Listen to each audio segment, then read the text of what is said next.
Important thing is to plan, but in order to plan we also need to benchmark, because in order to know where we want to go we have to know where we're starting from. And so that is why what we feel is the beauty of our EBRD Green Cities, because we help cities develop a green city action plan.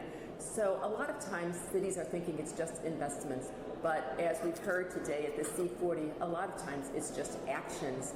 It's not only just about money, it's about actions to ensure that there's proper fuel standards in place, to ensure that there's building standards in place. So there are soft measures as well as investments that cities can take to address the climate transition.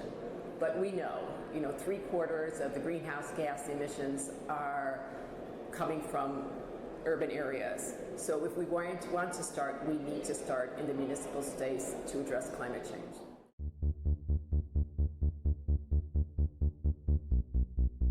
First of all, I think that these types of forums are fantastic because cities learn best by talking to each other.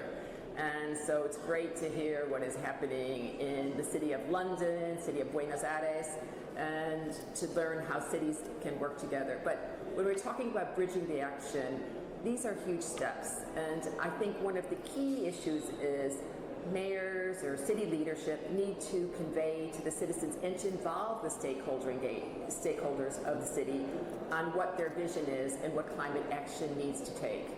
What we see with our Green City Action Planning at EBRD is we have a lot of stakeholder engagement.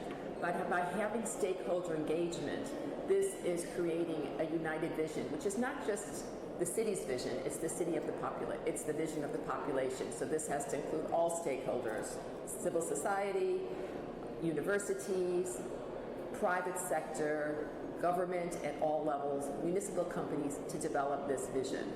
So I think, though, if this vision and there's a significant transparency and stakeholder engagement, this can bridge the gap, because then you will have a united front. If we're talking about barriers, I see basically two. The first is finance. Finance clearly is a barrier, and more needs to be done to come up with innovative ways to help cities address and finance their climate needs and investments. And so this can involve the international financial institution community, such as Interamericano Development Bank, World Bank, and others, but also we need to make the financing affordable and to recognize the impact it has having on the city budget.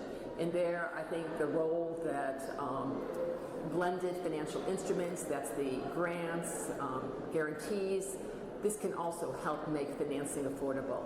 But another area I see is there's a capacity gap.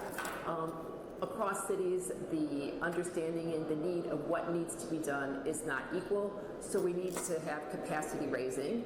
And finally, my own experience is implementation. It's important that we address the capacity gap because this can help us speed up the implementation. There's too many times we see very important projects that are delayed because of delays with procurement or some implementation challenges, and we need to address those so that cities can make the right investments and implement these important projects that will help us address climate change and move to a greener, more justice, more equitable, and future for all. Thank you very much.